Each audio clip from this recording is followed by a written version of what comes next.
range, personal grooming, where we take on natural ingredients and turn them into premium, eco-friendly personal grooming products. That's skincare, hair care, body care. And on top of that, we have a wellness spa chain. So we built 7 spas in the last 6 years.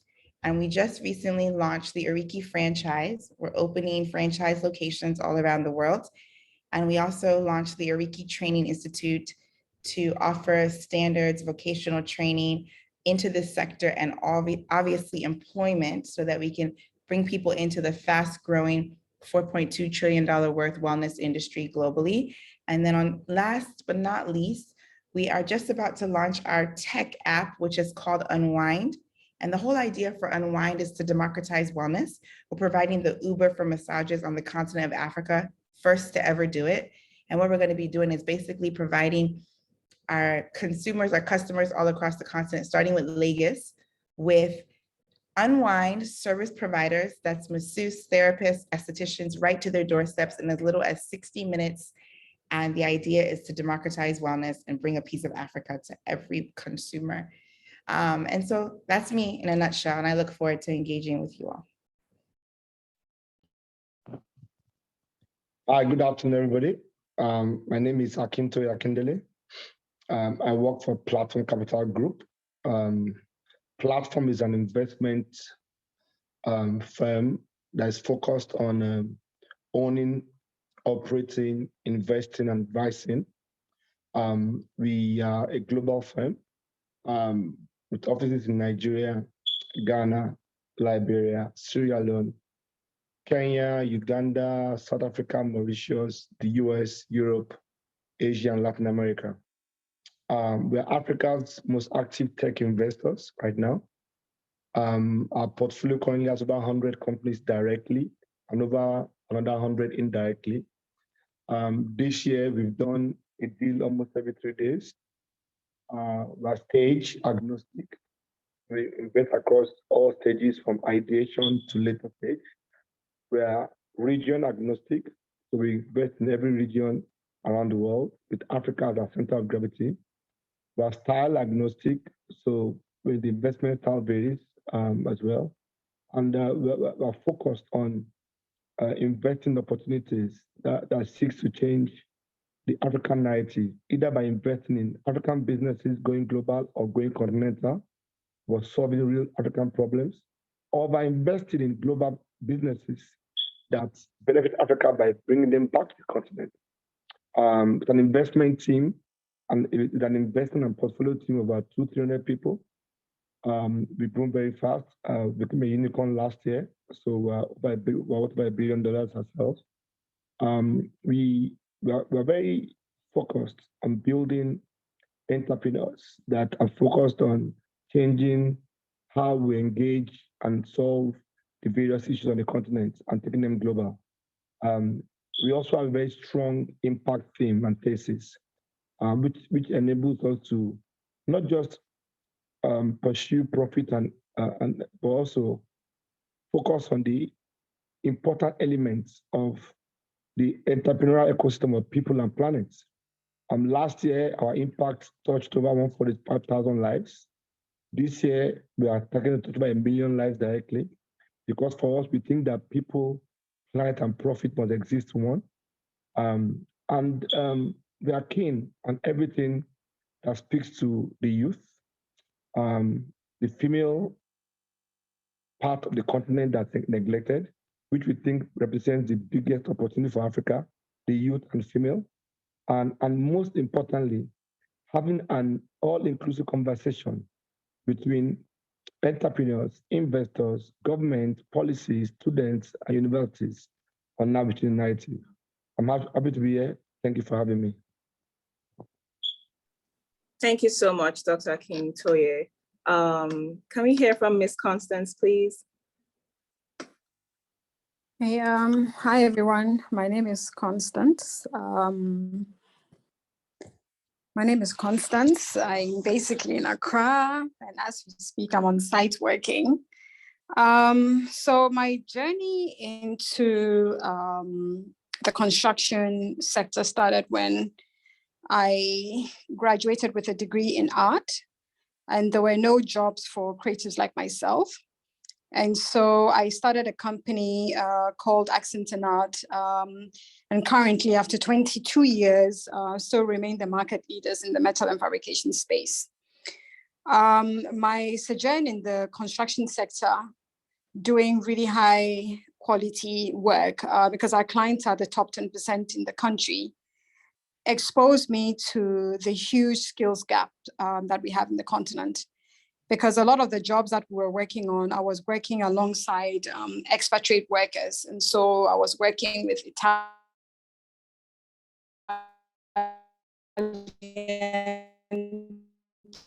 pilots and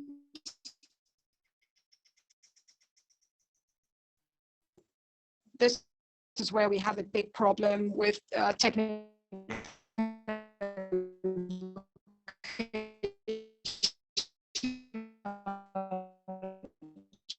Okay, so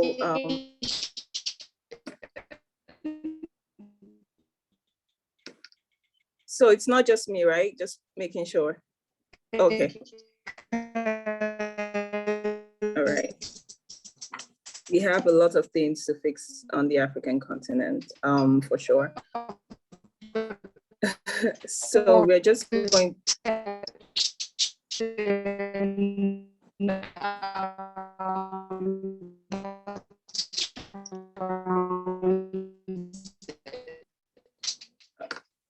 Okay, all right. So we're just. However, if we're going to kickstart our industrialization agenda, then there has to be a. Sorry, can I go on? Oh, sure. We couldn't hear you a bit because of your network, but you could go on.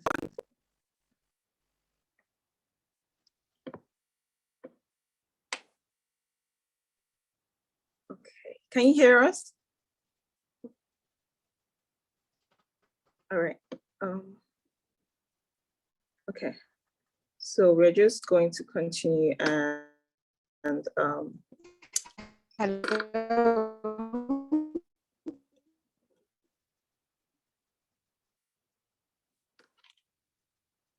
all right, just to make sure, can everyone hear me? You could use the thumbs up. Okay, perfect, awesome. So we're just going to wait for Ms. Constance's internet to come back up. And before then, we're just going to get this kickoff. But before we ask more questions to the speakers, we have a poll for everyone. If you could kindly engage in that poll, that would be great. Can we have the poll? Hello? Yes, we can hear you. Okay, can you hear me now? Yes, we can. Okay, so we're just going to go back. We couldn't hear you when you were speaking, but you could go ahead. So let me introduce yourself again. As I was saying, my name is Constance Waneka, and I'm based in Accra, Ghana. Can I continue? You can hear me? Okay, great. I was just saying that my sojourn in the construction sector started about 22 years ago when I graduated with a degree in art, and there were no jobs for creatives like myself. And so I started doing really high-end projects in the construction sector, and our clients are typically the top 10% in the sector. So we're working with architects and interior decorators from all over the world. It was on these projects that I realized that I was working alongside with mostly expat workers doing menial jobs that I felt our blue-collar jobs could do. But I realized that at the same time, if you're doing really high-end work, then there was a missing standard because a lot of the roadside artisans didn't have the sort of finesse that these contractors and architects were looking for. And so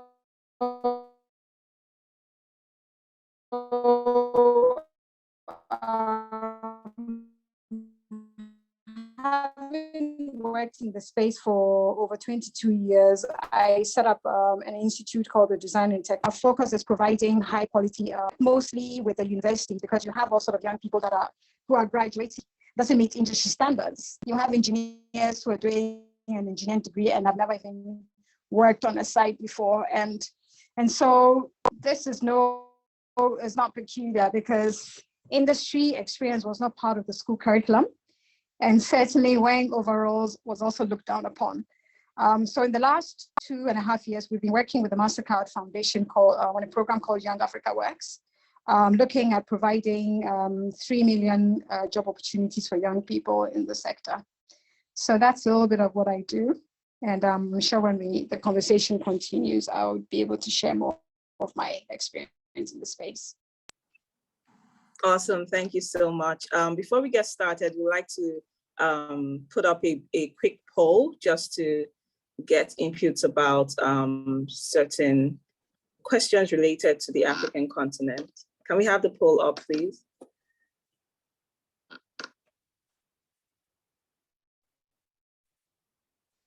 Okay.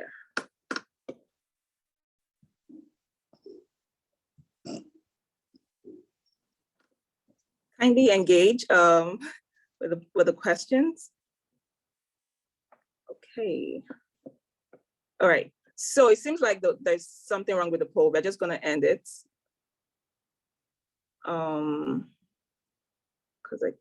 Just to be sure that everyone can see it. All right. Okay. Great.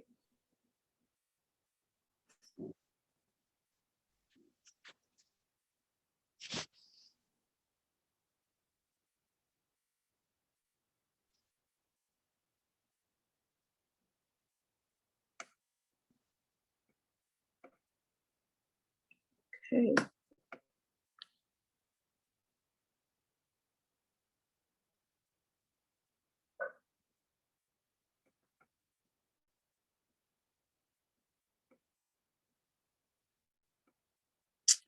All right, so we're just going to pause, now. The first question was, on a scale of 1 to 10, 1 being the least and 10 being the highest, how important is entrepreneurship to the development of the African continent? And the second question was, on a scale of 1 to 10, how enabling do you think the political economic situation in Africa is for entrepreneurship and innovation? And we are going to have the results in a bit.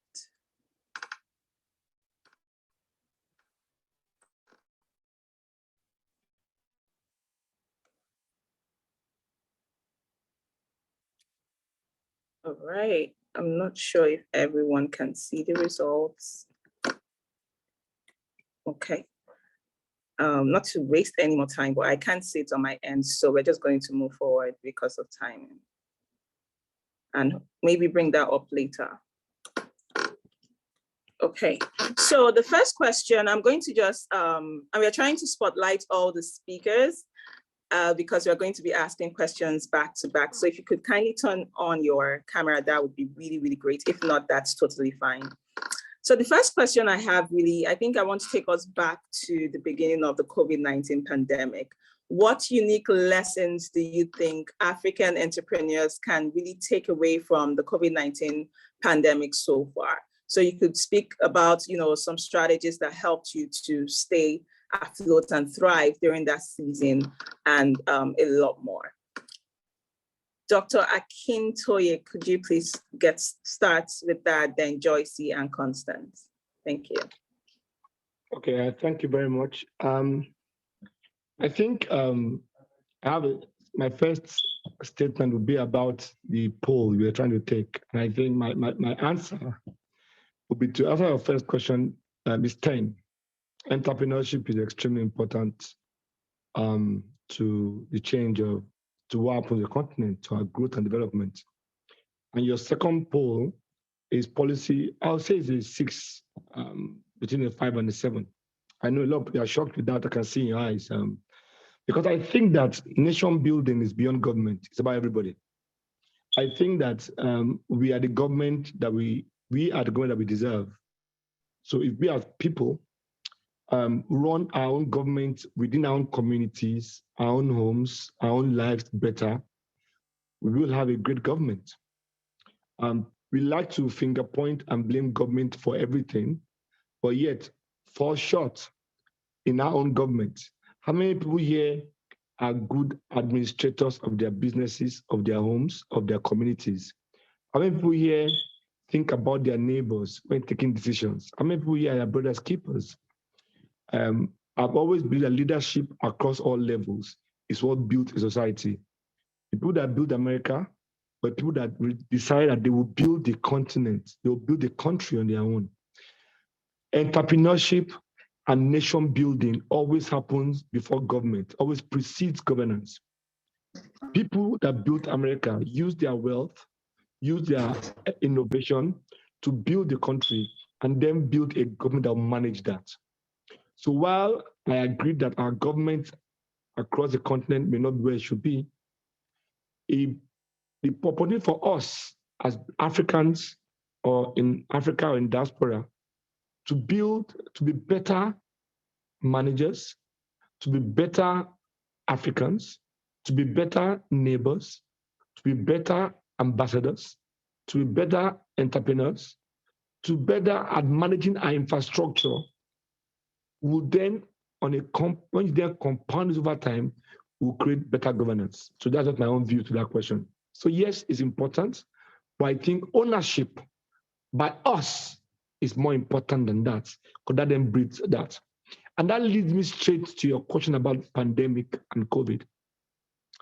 You have to understand that as an investor, I wear two hats. First, I'm an entrepreneur myself because we own companies that we run. We own companies from energy to tech to financials and food value chain, across all value chain.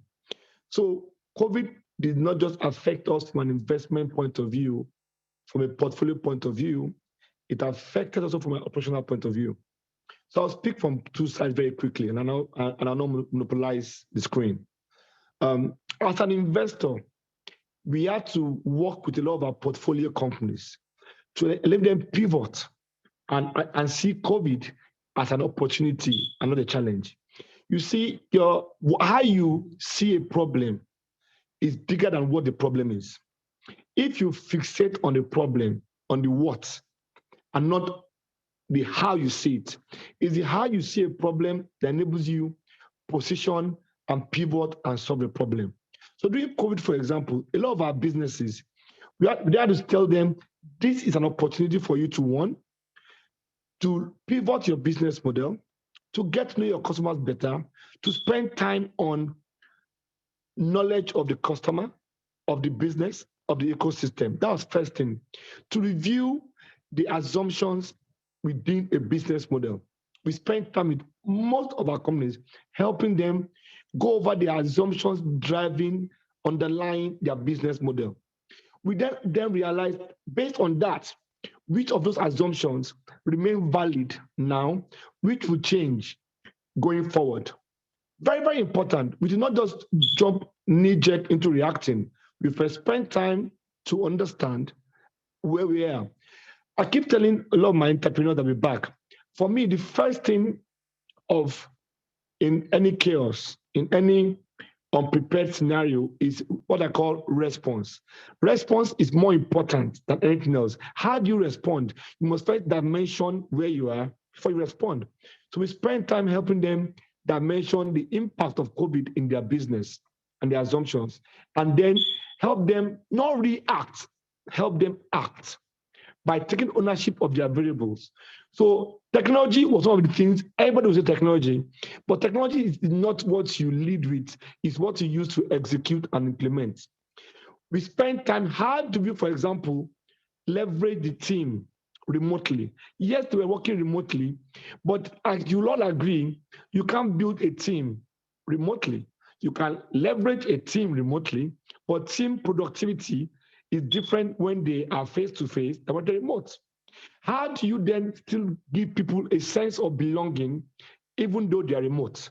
How do you get them involved in business? So we had, for example, one of our businesses, they have what they call virtual events, almost like every Friday, they will all come online and talk and catch up as against working. So ensuring that the sense of belonging of the team was a major factor in how that team functioned effectively.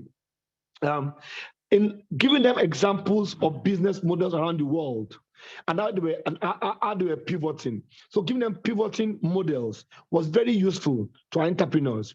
But most importantly, having as an investment firm, having follow-on cash for them. COVID was really tough for a lot of people, capital-wise. For most people, they are committed capital to capital projects and also had their OPEX, except a lot of them are locked in rent, locked in utilities. They have to keep them, but they could not actually, but the sales were not, especially for people that required human interaction, the sales were not coming. So giving them giving them the runway for capital. So in terms of portfolio support, I'll say 1, it was in strategy evaluation. 2, in driving productivity. 3 is in access capital. 4 is in collaborating and partnering. And 5, very importantly 5, is in then preparing for a post-COVID world. Because that was very important. Because those that is when the tire hit the road that you have motion. As an operator, we apply the same to our businesses, where we then build a team that we believed could function in an ambidextrous way. To answer your question, Africa did better than a lot of people thought post-COVID. It gave Africa and African companies the chance to catch up on a lot of areas. Sectors like education technology start catching up. We start having a lot more people adopt edutech as a way of disrupting education.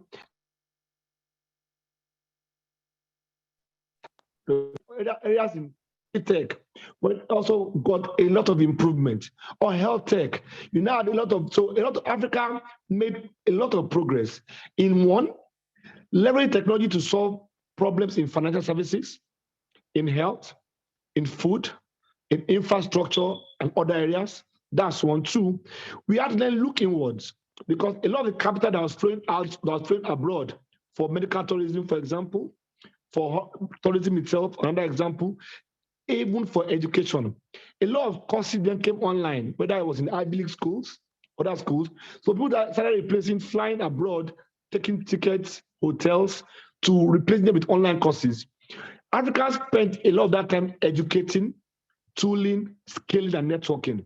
So overall, what we found and what we did was to focus on the fundamentals of the business in terms of skills development, in terms of scale and scope, in terms of leveraging technology, asset capital, partnership and collaboration. We actually had our best year in 2020-2021. We grew over 1,000% year on year. And that's a testament to the great work of the team that we had, to the great sacrifice, and to the partnership with our portfolio companies. Summarize my statement here. I fundamentally believe that for those that spend enough time to dimension any headwind or any challenge, you are able to then, and you have honest engagement with your stakeholders, you're able to pivot or actually fast track or execute as needed. Thank you. Thank you so much, sir, for those amazing insights. Joyce, you could take over. Yeah, I really like that I'm coming after Dr. Akintoye because he literally hit the nail on a lot of things that I was going to say using Oriki as a case study. So naturally, when the pandemic hit, our wellness spa chain, we would all think that was it for us, right? Because it's touch, it's heavy. People are coming in for restoration, rejuvenation, pampering services. But I did exactly what he just mentioned, right? There was a period in time in Nigeria where there was a lockdown where we were all, forced inside. And then it eased, after some time. And what I did, what was important to me was to begin to strategize what would our customers desire most from us and what they needed during that time. So we used that initial lockdown time to really get to know how our customers were feeling. We stayed in contact. I mean, we had built a database of over 100,000 customers. So we were reaching out, how do people feel, sending newsletters, trying to figure out, and we realized something was basically universal amongst all customers, was that they were feeling stressed. They were feeling anxious. They were feeling overwhelmed. No one knew what was going to happen. People were really feeling like life changed drastically. They hated being indoors, many of our customers. So we realized that, why don't we try something? And this is where I would say we did not necessarily pivot, but a new idea was born during the pandemic. And similar to what Dr. Akintoye said, it was actually our best year till date. Well, 2021 has beat it. We did 3 times revenue of COVID, but COVID was the best year before then, ever since inception of the company. And what happened was we realized that there were customers who, despite the fact that we were in a pandemic and in lockdown, they wanted rejuvenation.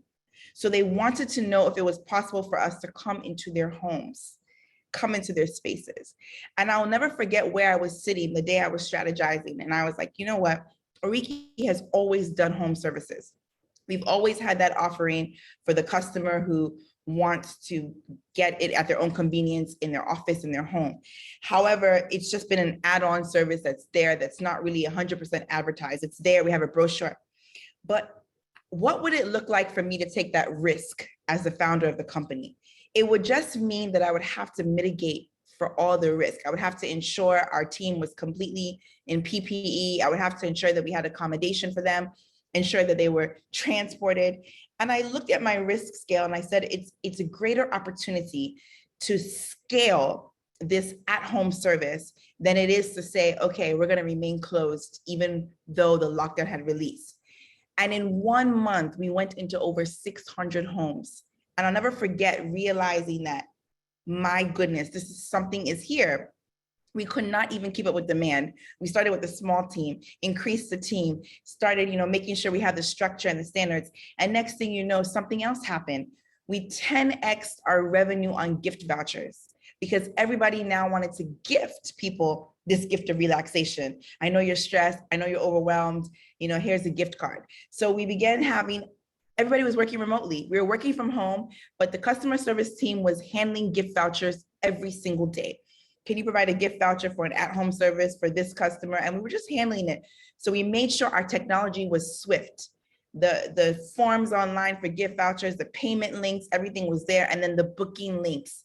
And right before pandemic, we had actually taken everything online. So you could book directly at the convenient, your own time. So people were able to book online, and we saw the greatest year we had ever seen. And now as a result of that, we went further and said, okay, it's not a pivot. We added another subsidiary. And this month we're launching an app that would literally democratize wellness. It allows people to book within 60 minutes, your own unwind provider, your own therapist, masseuse. And so what it did for us was to create a whole nother revenue stream that is poised to be extremely successful. It's poised to be a unicorn company, and we plan to democratize wellness across Africa. So what I would say is that for those who put their ears to the ground, COVID was a time to leapfrog. COVID was an opportunity to pivot, to grow, to scale, to really hear from the customers, to know exactly what your unique service proposition could be, to know exactly how you could sell. And now, one thing I'll end with is that I won't forget other spa owners calling me to ask, how did you do it? People were so afraid of their staff going into homes. They thought that the staff would steal customers. That wasn't an issue of mine. My issue was, how do I meet the customer's demand? So it was also a point in being able to realize what was most important at that time and taking advantage and striking while it was hot. And today we've become the market leader as a result of the COVID year. That is so beautiful. I feel like you just literally took what Dr. Akintoye said and broke everything down, gave very specific examples. That's so brilliant. Thank you so much for sharing, Joycey. Can we hear from Ms. Constance? I don't. Okay, awesome. Thank you very much. I think my colleagues have said a lot already, so I'll keep my submission very short. But one thing for me was that our borders were shut. And with that, we couldn't import a lot of goods. It was that the healthcare sector then had to bear the brunt of COVID beds. Prior to COVID, I think in Ghana, I would say that 80% of everything is imported into the country. And so for industries that were, could easily shift into producing essential goods, that was like a huge opportunity for a lot of myself and some of my colleagues in the industry as well. For us, we started producing hospital beds. We started producing a lot of things for the healthcare sector. And subsequently, that has also then opened new revenue streams for us as a company as well. And this is where it feeds into the need to train artisans who are able to produce things, and then for the need for manufacturing companies to open up, because then we have the skill sets of people who are able to use big industrial machines and also produce things of a high standard as well. I think at that point, this is where producing things to meet global standards then made the goods that we're also producing quite competitive. Because as an entrepreneur, they need to be very agile. They need to be able to see and quickly grasp new opportunities when it comes up. And I think that's the thing about entrepreneurs. It's how agile you are and how quick you react to situations around you.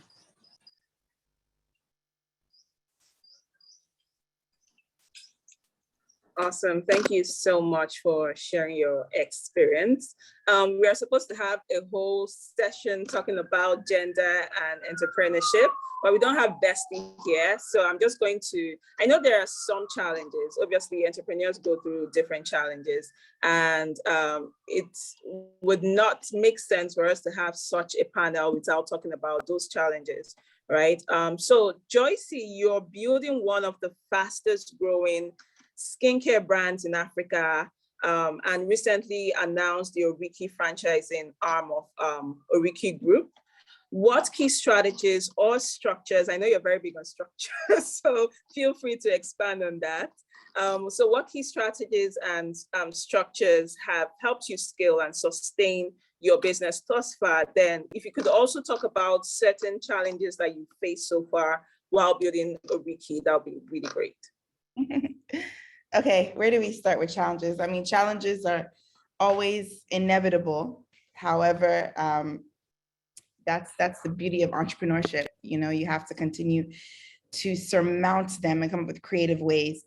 Okay, so for me, as you mentioned, Liza, structure has been very important to me from day one. Maybe it's my background. I'm an energy economist, and I started off in the power sector in renewable energy, and just think like an economist. And then when I moved to Nigeria and started building Oriki, I just knew that I wanted to build a company that would outlive me and would not rely solely on me. So if every one of us here knows what a franchise is, when you're building a franchise, you must have been able to create a solid system for your business to run that you can literally hand over to another person and say, here's all you need to be successful. Besides, of course, positioning and your marketing, but here, as in terms of the foundation of the business, this is all you need. So, Oriki started with the product range. That's how the brand started back in 2015. And my dream was, listen, I have heard an African narrative that was sold to me that was completely false. One of a dark continent, one of a continent that was poor. And then I come to Nigeria for the first time and I'm blown away by the abundance and plethora of natural resources. And I thought to myself, hang on, all these global companies, we're talking L'Oreal, Body Shop, they all market how they're taking African ingredients and turning them into these luxurious products and that they're doing CSR. And I thought, no, where is that proudly African brand that can compete globally, that can sit on the shelf next to them and people would pick up and say, this is a high performing product. And that's how my vision started for Oriki. How many of us know it's hard, and manufacturing from Nigeria was difficult. So I had to start the first range contract manufacturing. And every single challenge that I faced. So the first challenge was, of course, Joyce, I was on a hunt to look for the manufacturer that could formulate, everything that I had created, and there wasn't one. There wasn't one that could do the range, and I had to contract manufacture. And I thought to myself at that very moment, I am going to build this company to a point where I would build my manufacturing facility in Nigeria and be able to contract manufacture for others. And today we contract manufacture for 26 other brands in skincare, in hair care, and in body. And that's just the beginning, because we need to increase our capacity. We need to increase our manufacturing facility to be able to take on more. And so then Oriki, of course, Oriki Spas was a marketing strategy. So hear me, guys, this whole idea of surmounting another challenge. The truth was, not everybody was open to all natural products. We all know that in Africa, oftentimes people are used to using different types of skincare. You know, there's a lot of controversial skincare products out there. So that whole idea of all natural, eco-friendly, clean beauty, people just weren't with it. So I said, how will I get them to engage and love it? And I created the spa, the first one, and I thought it was going to be my only one.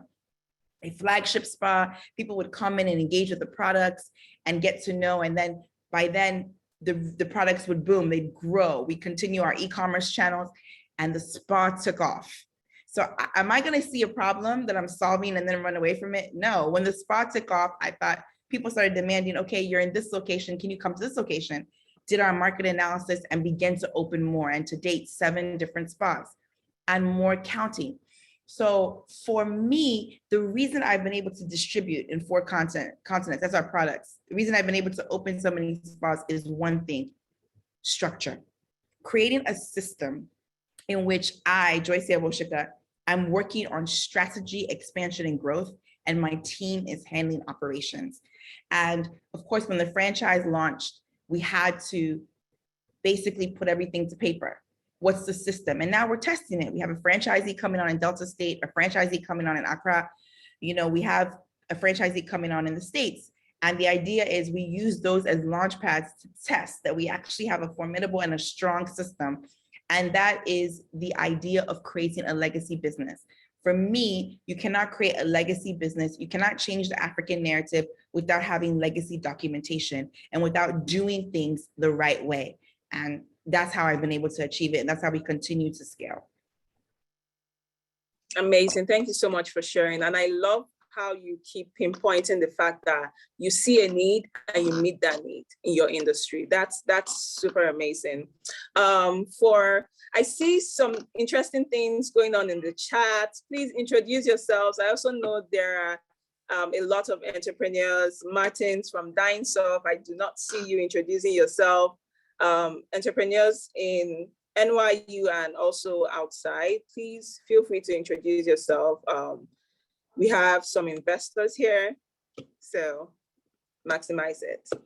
Dr. Akintoye, as an investor in entrepreneurship in Africa through your organization, what are some of the key success trends that you find in businesses that eventually become successful or that have, you know, great potential to scale globally? And if you could add to that, I know there is a whole due diligence that goes into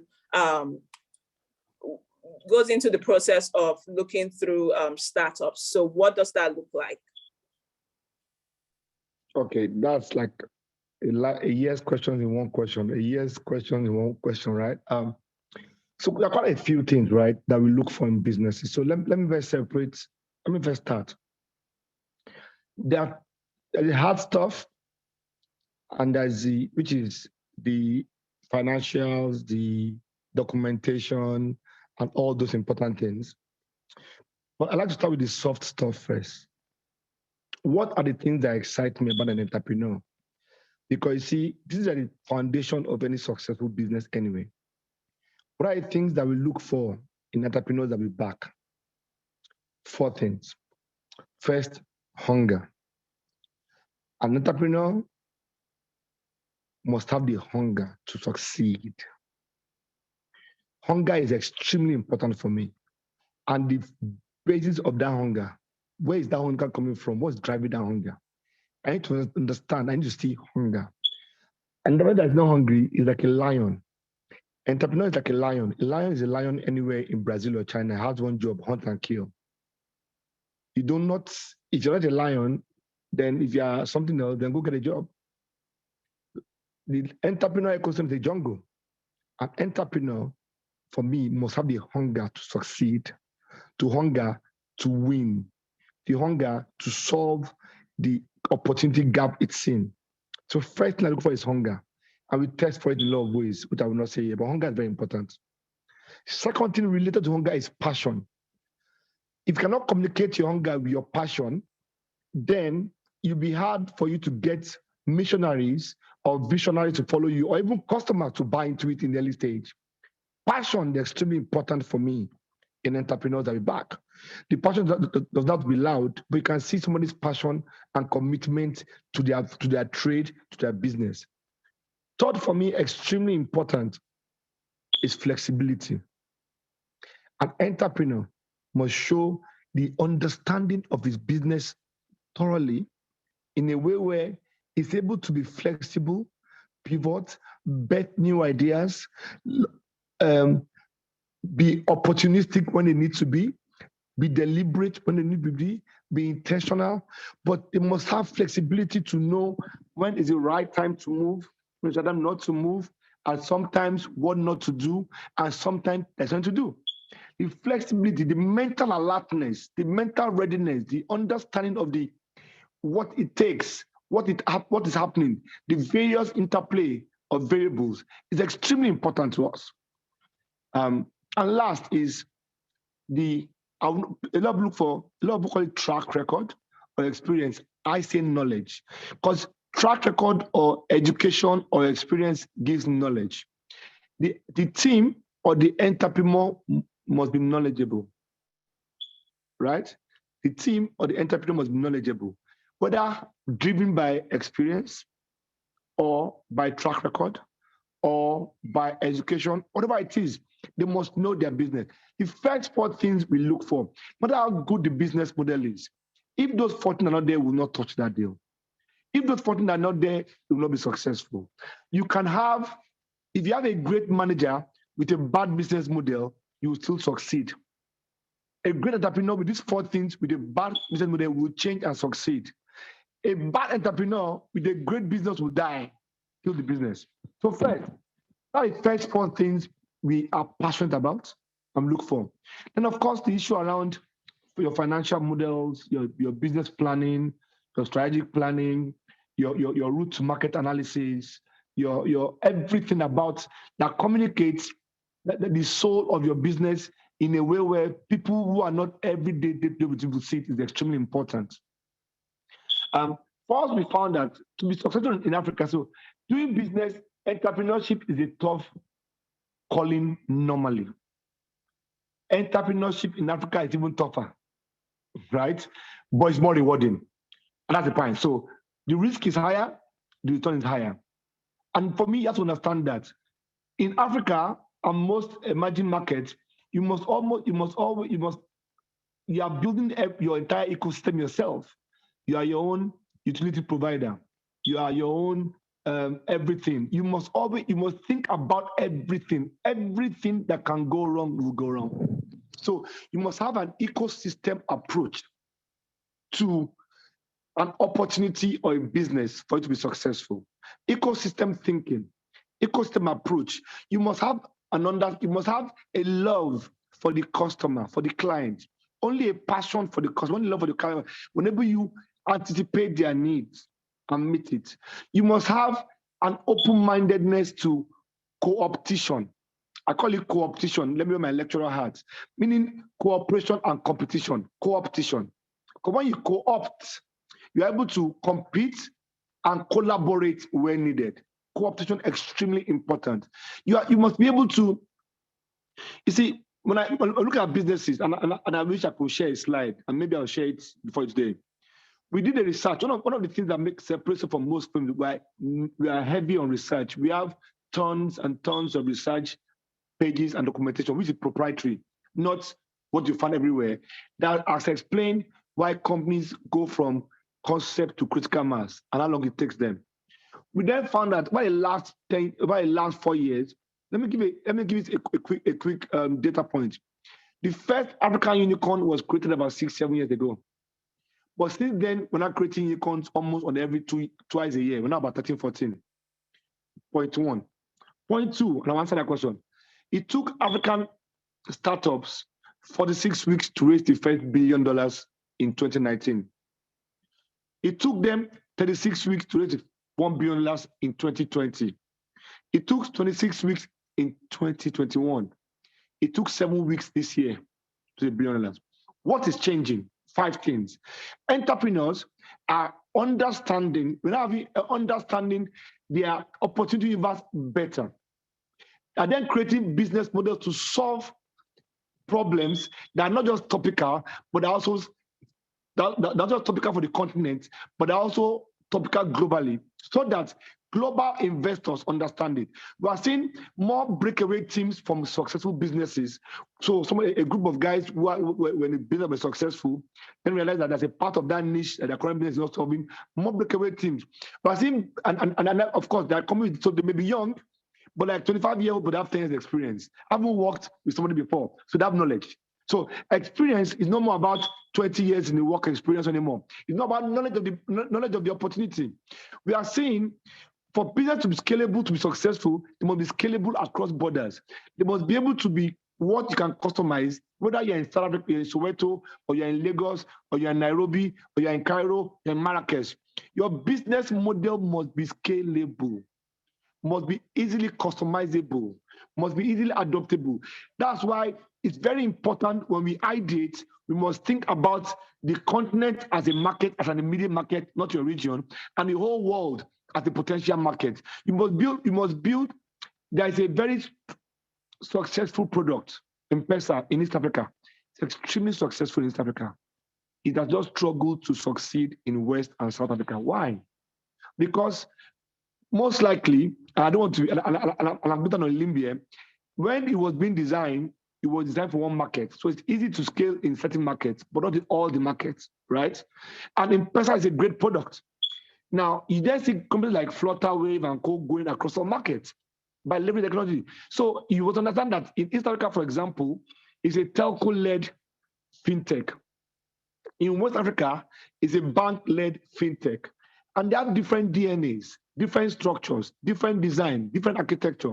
My point is, business models that will dominate, that will succeed, must be scalable, must be agile, must have ecosystem thinking, must be based on knowledge and customer appreciation, must then also have visibility globally. It must be a model that if you talk to anybody in New York, they see, or Mexico, or Latin America, or Canada, or Asia, they see it. We are seeing a lot more collaboration between Nigerians here and those in diaspora, exchange of ideas, cross-pollination ideas. I've always thought that people going abroad is not brain drain, it's brain gain. Because the more of those of us that go abroad, better we are able to learn from you guys abroad back home here. Back in the day, I've always said that one of the ways in which Africa will rise and Africa will be number one is by you, those of you abroad, continue to go more abroad. I encourage people to keep going abroad because it's not brain, we are gaining more. We are blackenizing the world. Now in New York that you're in right now, I can go to the Booker in Booker or in Brooklyn. I go to any shop and in Manhattan. I'll eat Nigerian food. Go to the club, eat Nigerian music, wear Nigerian fashion, right? We are Nigerian movies. We are gradually taking back what is ours. What's taken from us. And that for me is because you guys are abroad, you're abroad, but you're in Nigeria. You're all talking to, you're back home every day. With technology, we're not borderless. We're engaging via Zoom, via FaceTime, by everything. Look at us today. You're there in New York, I'm in Lagos, and somebody's in Ghana. We're having a real live conference. Now, very soon, you're going to leave, order your Nigerian food or your Ghanaian food, play your Davido or Wizkid, go and wear your Ankara, and go and do stuff. And other people are seeing that. For me, it's very simple.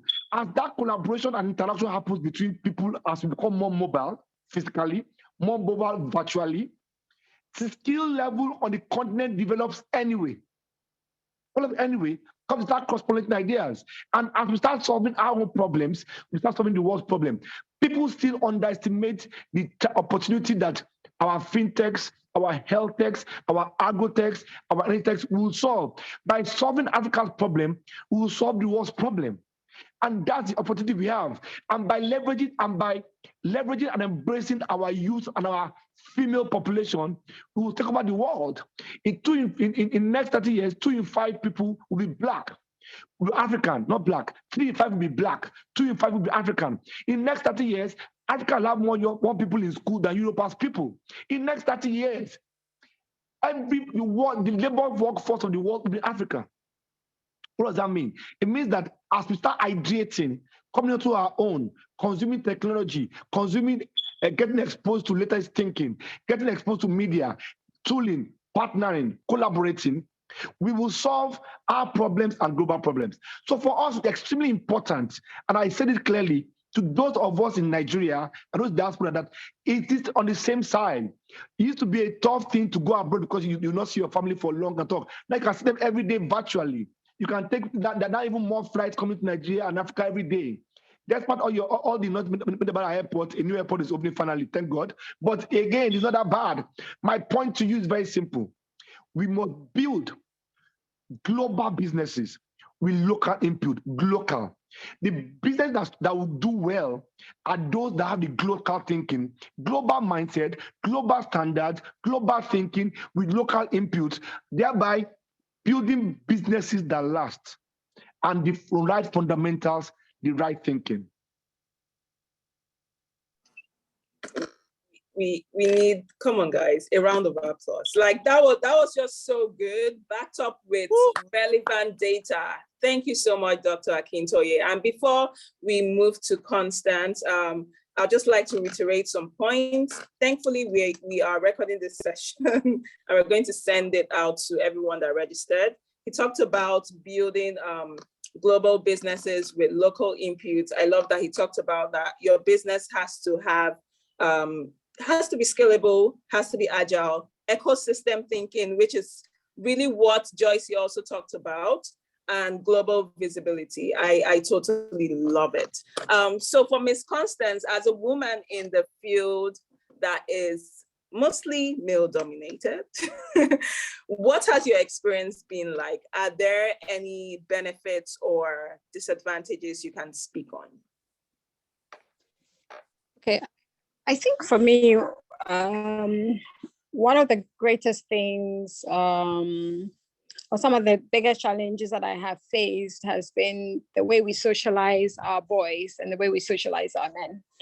I work in a very male-dominated space where a lot of the times you're facing questions from, some of the male colleagues that you work with. And especially when you look at the numbers of women that are really penetrating male-dominated spaces and women who are climbing up the social corporate ladder, and the number of women that are sitting on boards, there's a need we need to look at critically that we don't leave our boys and our males behind. And so this is something that at DTI, we're very big on gender sensitizing. And I think I feel that this is sometimes missing in the conversation, that how are we socializing males to be gender sensitive and to be sensitive to gender studies and gender topics. So this is something that we critically should look at. Because when we look at things with a female from a female lens, you find that women bring certain soft skills to the table and certain soft skills in everything that we do. So how do we bridge the divide between the male and the females, especially in the corporate world that we find ourselves now? Right, thank you so much. And thank you for the great work that you're doing at your design institute. We definitely need more education platforms like that. Before I hand it over to one of my colleagues, Ugochi, I know Dr. Akintoye spoke a bit about this, but given the political climate in different parts of Africa, I'll just really appreciate if maybe one or two of you could speak on that. How can we really create an enabling environment for entrepreneurs to thrive? And this is, bringing in the political lens to this. So whether it's in terms of policies and all of that.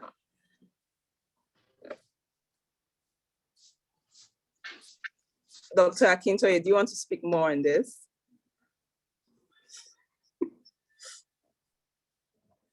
Me, I think, and my work involves engaging all the stakeholders. I'm a firm believer in a stakeholder approach to almost everything.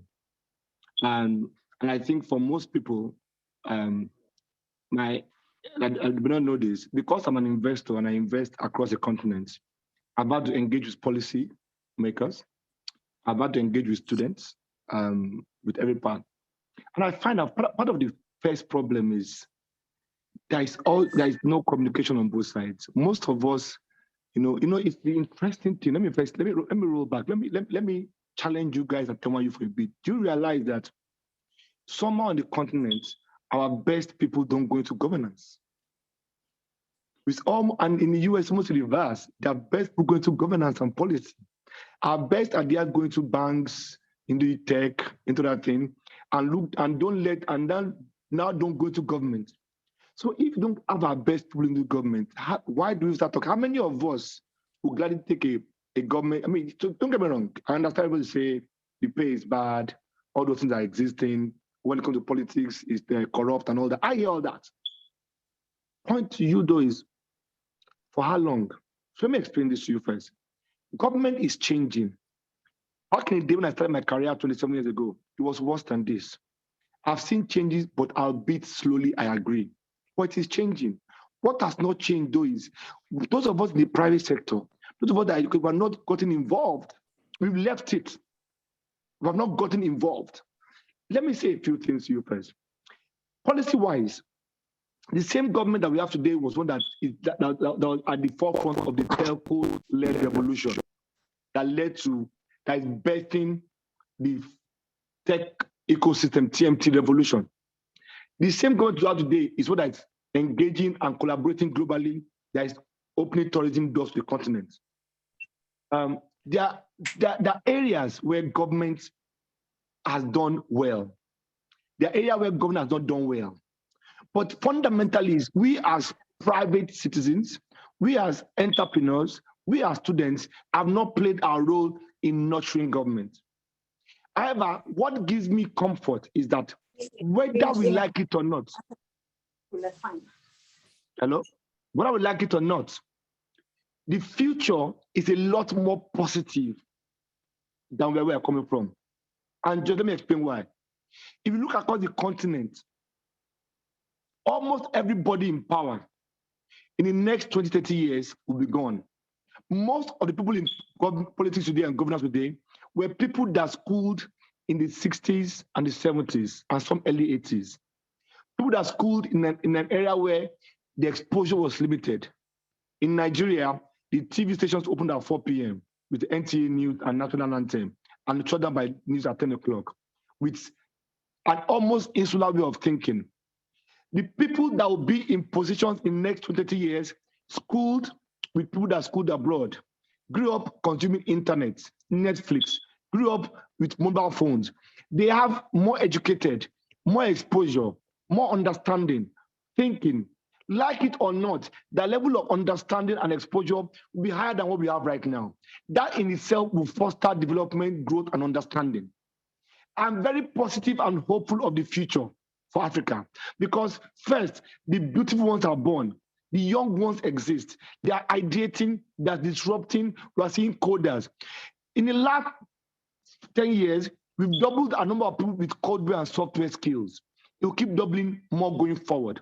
We have more people, we have more girls engaging, going to school now. The engagement rate is higher. We just have to support them more. From a policy point of view, I fundamentally believe that it's people like you and I, private sector, diaspora, that will change and drive our narrative that government will then monitor. Can we not just, let's take a very important sector like education. And I'll take Nigeria, for example. When I did my first research 4 years ago, the cost, if you take total amount of money spent on education by government in Nigeria, that is for the tuition, for the infrastructure, for the teachers, it was $38 4 years ago in Nigeria, 36 in Nigeria, 38 in Ghana, compared to OECD of $15,000. Government has more than doubled that in both markets, but private sector contribution has not even increased at all. That means that, do you know how cheap it is to send a child to school? In Nigeria, you can send a child to high school for $100 a year. You can tell a child to university with 3 square meal, accommodation, everything for $1,000 a year. How many of us have formed ecosystem or networks that are ensuring that we are giving hope to people that don't have money to go to school, indigenous students, that are working with universities to increase curriculum, that are working with universities to even upgrade their infrastructure? Let's quit talking about government. What are we doing? Yes, government has a role to play, and we must hold them accountable for their role. But what are we doing as people? So policy is changing. Policy around agriculture, they're trying. Policy around energy, around even things like opening up sectors, and around even in last COP26, governments pledged to building a better world by COP26. But government, let me say one thing.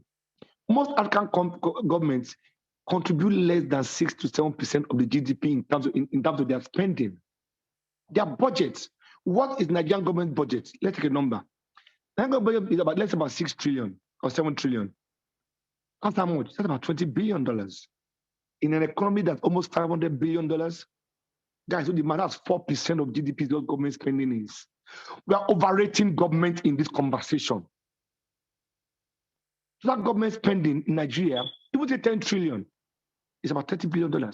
That's less than 6% of the GDP of the continent. That means the private sector has a lot more capacity, a lot more potency to it. So yes, government has a role to play in policy, in setting direction, in charting the path, and I agree. And like I said, my view on that is education, partnering, exposure, supporting, and that will happen on its own. The more they engage with their counterparts in Europe and America, the more they travel, the more they understand technology, the more they realize that certain things have just come and their day has come. We'll keep getting better, maybe not at the rate we should be. But if we take on the initiative and leverage technology better and invest in education as private people via various charities, grants, initiatives, if we consume if we spend time producing what we consume, there's no problem with consumption. It's how we produce what we consume across the continent. It's like we're cost. We export cocoa, a $10 billion industry. Total cocoa export is $10 billion, about $10 billion. We import chocolate, $120 billion, 11 times the value. Madness. We export crude, we import petrol and diesel. We export gold, we import jewelry. We export cotton, we import fashion. Now, what's wrong with us? Why can't we just add value to those resources locally to make our natural wealth, natural resources, our common wealth and shared wealth? That's not government, that's us. Why are we not investing in each other? Why are we not partnering and supporting with each other? Why are we all putting our money in banks and then complaining that banks don't lend? When we can invest directly with these people. For everybody that put money in banks and saving, you've assumed that devaluation and inflation risk is better than investment risk. Insane. You've assumed that because your money in a bank, you are rich. Every day you save, you are poor. Every day you say you are poor because that money is going to lose value. But even in dollar, that's inflation in dollar. Every day you save, you are poorer. So if you have savings, every day you are poorer because that money has lost value based on inflation or devaluation. So savings in fixed currencies or all those fixed deposits that you have is a sure way to be poor. Investment, though, so we call that savings a guaranteed loss. However, investments, you may lose money.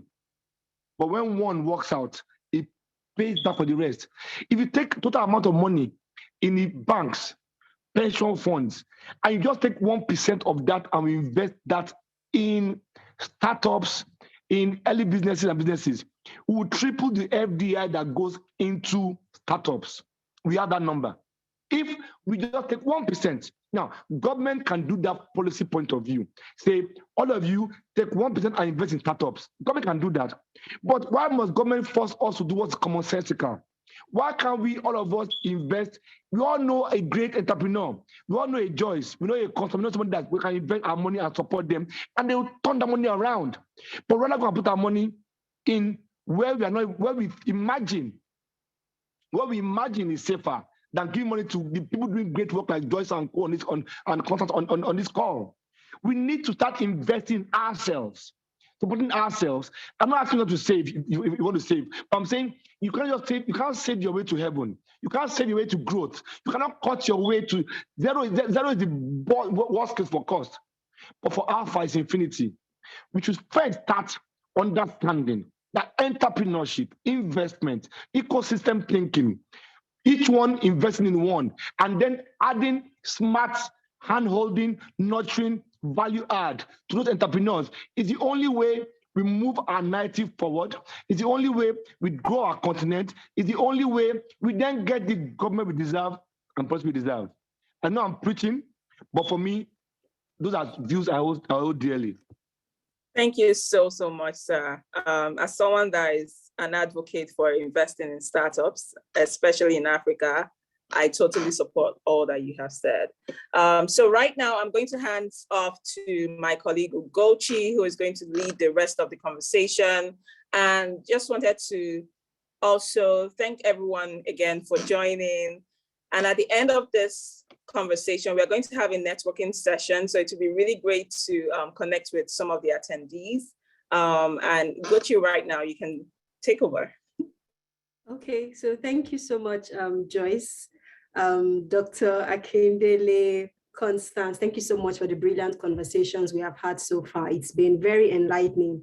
And I really love what Dr. Akindele was really emphasizing now, the part of investing in education. And the reason that struck me was because, this week I was part of this accelerator demo day. And I remember that yesterday I got some calls from those in the education sector because they didn't get on the list. And it was like, it seems fintech is what is ready. Nobody wants to invest in ed tech. Nobody wants to invest in education. And I said, no. There are investors that actually focus on education because the truth is we need education to move our continent forward. So now we're going to talk about the future of entrepreneurship. Yes, it is, Joyce, we were colleagues on that. Yes. So we're going to talk about the future of entrepreneurship, and Dr. Akindele has actually set the pace for that conversation. So I'm going to start with you, Joyce, and then go to Constance. So I want you to talk through how has entrepreneurship changed over the past 10 years? So that's like a snapshot of the past and a view of the future. So how has it changed over the past 10 years? And where do you see entrepreneurship in Africa, to be precise, going in the next 5 to 10 years? Okay, that's a great question. For me, one of the major ways entrepreneurship has changed has been the adoption of technology to really almost scale the business, leapfrog the business. Again, using my own industry, we started off taking all bookings, even customer purchases were really heavily focused on brick and mortar. So coming into our first location and buying the products, trying the products, same thing with the bookings on the wellness side, people had to call to book. And technology has really changed my focus. So technology has basically taken a lot of the stress off of operations and allowed things to run much more easier, which then has freed me, to do what I'm meant to be doing, which is scaling and growing the company. I also feel like there's a lot more, these days, there's a lot more opportunities. I don't know if we're speaking specifically about entrepreneurship in Africa, but for me, I see, it's much more easy to go and do business in another African country now than it was before. I see, the ability to just kind of, go into Ghana, for example, or others and say, hey, I have, I have background here, I have experience here, and collaborate. Collaboration has really, really, really increased over the years. Again, I started my entrepreneurship journey in the States. So for me, it's just been 6 years in Nigeria and Africa, but collaboration has changed immensely in that time. People wanting to come together and build, mega companies as opposed to doing things in silos. And then in the future, I see, what your question that you just mentioned that someone asked you, I do see a lot more investment in tech, in this entrepreneurship space happening in the future. I do see education, really changing the game when it comes to entrepreneurship. And I will say something on the last question that Liza asked, is just the need to really invest in educating people how to be entrepreneurs, how to, even vocational learning, even how to study a specific craft, and then take it and create a business around it is going to be very, very important, because as much as my role is important in creating employment and being an entrepreneur there, I still will not be able to employ everyone. And we have a long way to go. So actually empowering people to actually start their own businesses, learn skills is also very important. And I see that being a very important key aspect of the future in the entrepreneurship space. Awesome. Thank you so much for sharing that. So we have a lot of businesses on the call right now. I myself, I run a business in the education space. And then I know we have DineSurf here, and some others have actually been shooting their shots in the comments, which is great. That was one of the things, we encouraged our participants to do. Be here, you just never know. And so the question now would be, what would be your words of advice to these business owners? So yes, they know the principles. Dr. Akintoye has mentioned, you have to show hunger, you have to have passion, you have to have a track record. But now let's say somebody has all that already. What other advice, would you give to an entrepreneur that is on this call, or someone who is even just about to start? Maybe there were some missteps you made at the beginning. And one of the things that helps us do better is when we take the knowledge that we have gained to shorten another person's learning curve. So what would you say is your advice to these entrepreneurs?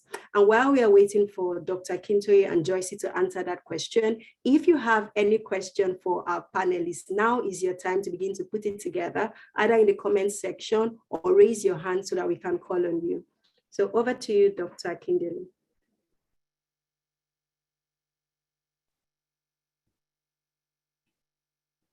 Sorry, what was the question? Okay, sorry, I caught you. Yes. So the thing is, advice to entrepreneurs who are currently on this call or who are about to start a business. What would you advise them? Because I know you've mentioned some things already, but let's say they have some of the basics, the foundation already. What else would you say? Just start. Just start. Just start. You'll never be perfect. You'll never be the stars will always fall in place. Never be perfect. You'll have the best idea. Just start. Measure twice, cut once, but start. Think about it thoroughly. You must be solving a problem. You must be addressing an issue. However, not every issue you address is a business, but you will not know until you have tried it. Spend time thinking about it, understand it, ensure that you've done enough, not just research, in not piloting, in not thinking about. Ask questions when you need to ask questions. Engage, do your homework, prepare, but start. You will never know how ready you are until you start. My point is, you can have 30 years experience or 1 year experience. The entrepreneurial journey hits you the same way, right? All your assumptions will be gone the first day you start. You must not just start. I can see you laughing, you can relate to it. No matter how well prepared you are. That's something that Mike Tyson said, that every boxer has a strategy until gets hit by the first punch in the face. Then everything goes. It's now about your hunger to succeed, your will to succeed, your understanding, your strength, your resilience, your robustness, everything. Listen, there are so many things for us to do in this lifetime, in this world. And we can't keep wasting time and expecting things to be ready before. Just start. If you're an entrepreneur, if you know you have something inside you, start. Engage, start, talk, ask questions, and keep ideating, and keep pivoting, and keep going. Be prepared. But you cannot know whether you're ready or not until you jump in. My advice to you is, don't let anybody tell you cannot. Don't let capital be the determinant of your dream. There's capital available.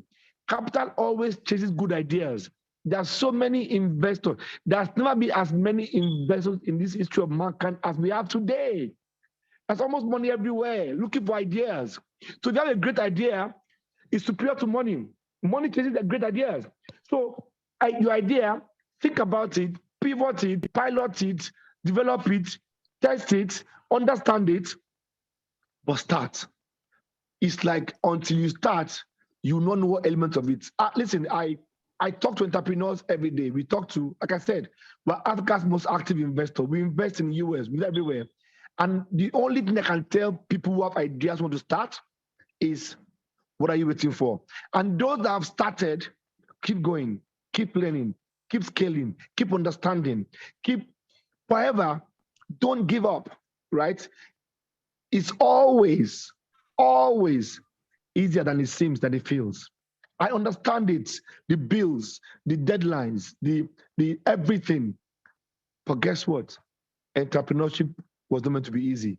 That's why only few entrepreneurs are successful and they make money. Look at the other side. It's beyond making money, it's changing life, it's creating an impact, it's doing what and solving problems. And I think everybody was born special. I think everybody has something special in him. Whether you're the founder, you're the co-founder, or you're part of a founding team, some people can go alone, some can go together, whatever it is, find your role in that ideation and that disruption, and let's get this conversation going. We are in a hurry. Africa is in a hurry. What are you waiting for, guys? Thank you so much for that. Joyce, could you share, we have some questions in the comments, so could you just share very briefly what your own advice is? And then we're going to begin to ask the questions from the comment section. Yeah, absolutely. For me, it's consistency. So it's not every day about a course, investment, mentorship. It's about showing up consistently and doing the work. If I could tell you guys, if this panel was talking about the challenges we faced over the years running entrepreneurship that could have finished us or knocked us off the road, we'd be here from today until tomorrow. Literally, I had so many reasons to just pack up. You know, is it crazy landlords? Is it raw materials being stuck in customs? Is it an issue with trying to ship to other African countries? So many issues. Is it theft? But consistency, there's something we don't talk about enough. Are you willing to continuously plant that seed, water that seed that you've planted every day until you see it flourish? You have to show up. I mean, who would have known that the pandemic year would have been what really catapulted us? Who would have known that we would have opened 3 locations in a pandemic year? Who would have thought?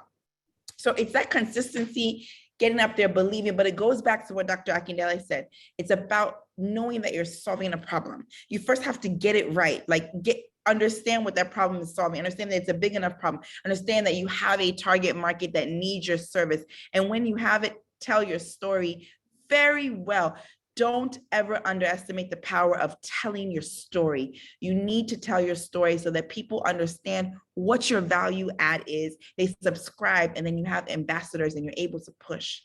So that's my consistency in storytelling. Yeah. Awesome. So Dr. Akindele has said we've got to learn, and start. Don't wait for anything, just start. You can never be too prepared. He said, measure twice, cut once.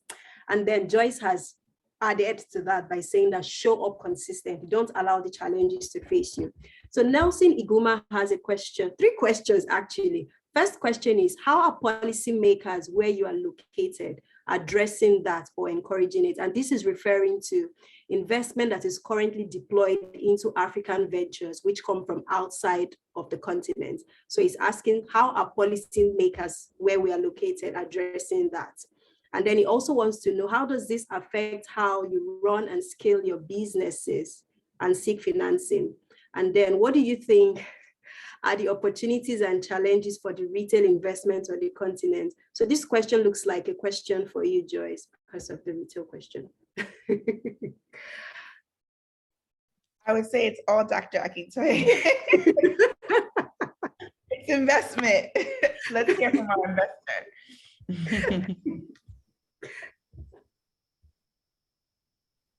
You're muted, sir.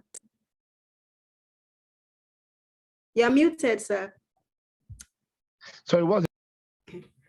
So the question was, it's good to hear about the awareness of investment currently deployed into African ventures, which come from outside of the continent. So with that in mind, how are policymakers where you are located addressing that? 2, how does that affect how you run or scale your businesses and seek financing? And 3, what do you think are the opportunities and challenges for the retail investment on the continent? Well, I think if you think about investment, and this is one of our data points, a lot has changed on the continent over the last 5 years. Back about 5 years ago, when we started capturing the research, most of the money that went to do startup funding, about 95% of them all came from foreign investors.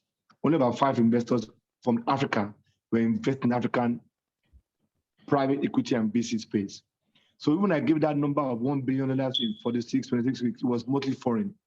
As of last year, I can tell you for a fact that for last year number, we are 36% of the money coming from the US, we are 24% coming from Europe, we are 22% coming from Africa. So Africans are now gradually realizing the potential in investing in ourselves. So you're seeing a lot of AGSA, a lot of angel networks. They are coming. A lot of angel networks are forming. A lot of even private investors are investing. So that is happening despite policy, outside policy. And what's happening is what Joyce said about storytelling.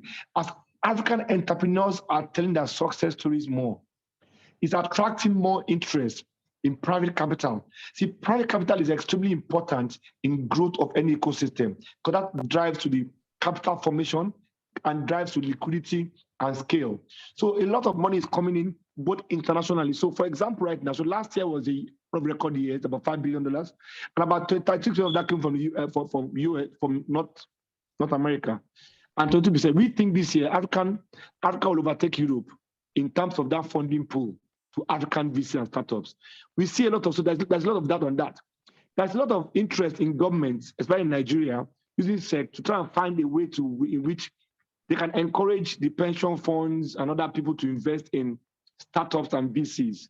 It's going to be tough because the way to get that set up, the risk criteria is very, very rigid and not as robust. But there is some thinking around that from a policy point of view on how policy can change that. But I think, again, it's about storytelling. One of the things that good businesses should do is tell their stories, document their journeys, showcase how well they are positioned and the upside they're tracking.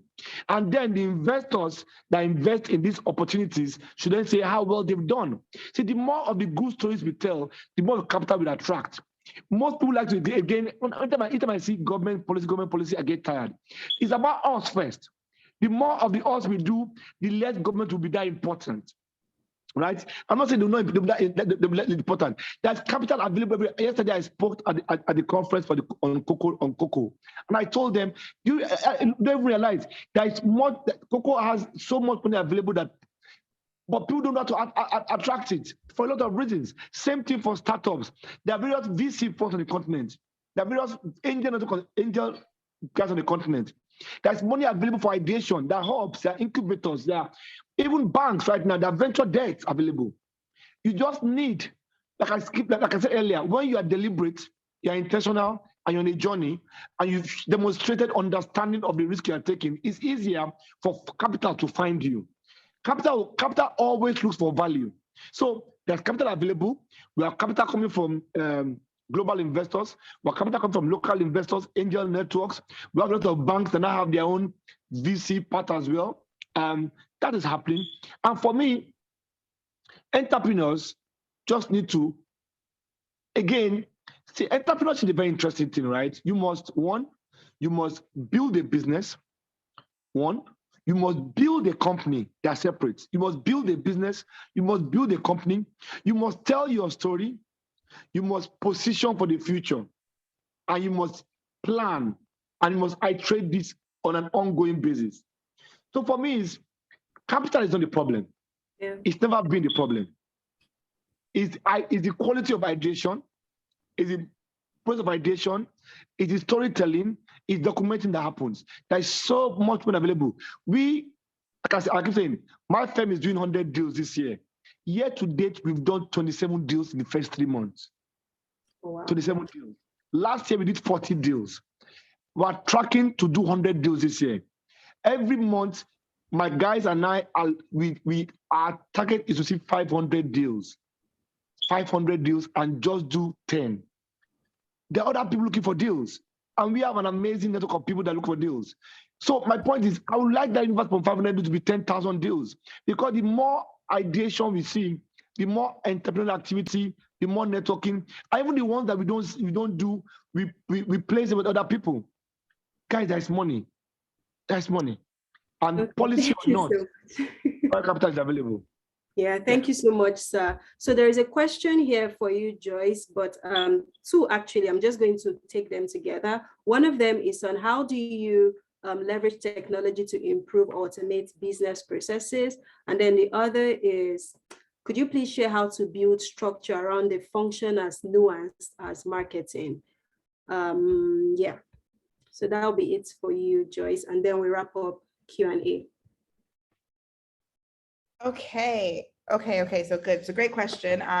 First and foremost, there's software for almost every aspect of your business. So to answer that first question, I have literally techified, if that's a word, single aspect of my business.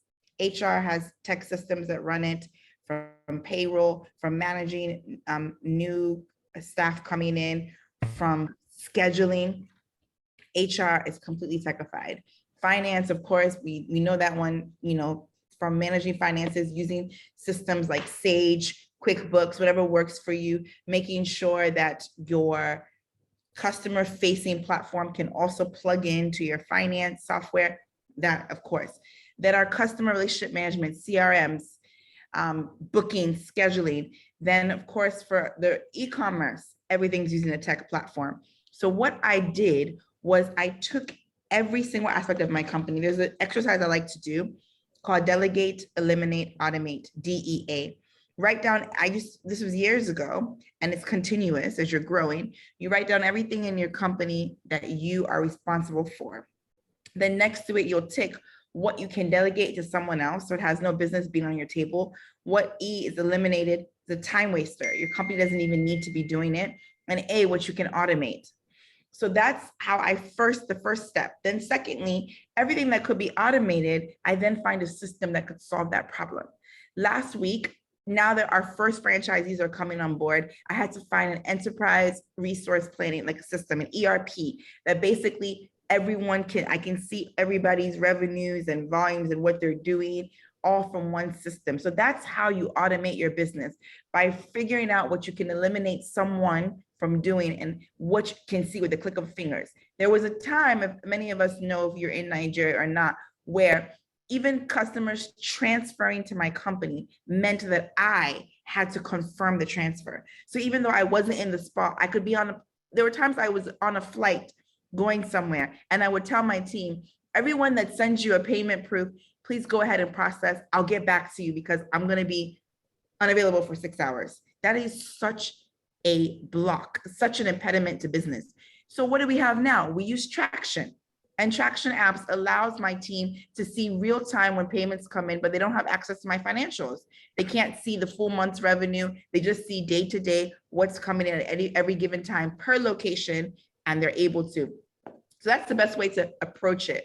Then the second question was about building structure around marketing. Wow, so we have a structure around marketing. So we have things such as how much we know every single Hallmark holiday down packed. We've done research to show which Hallmark holidays bring in the most revenue.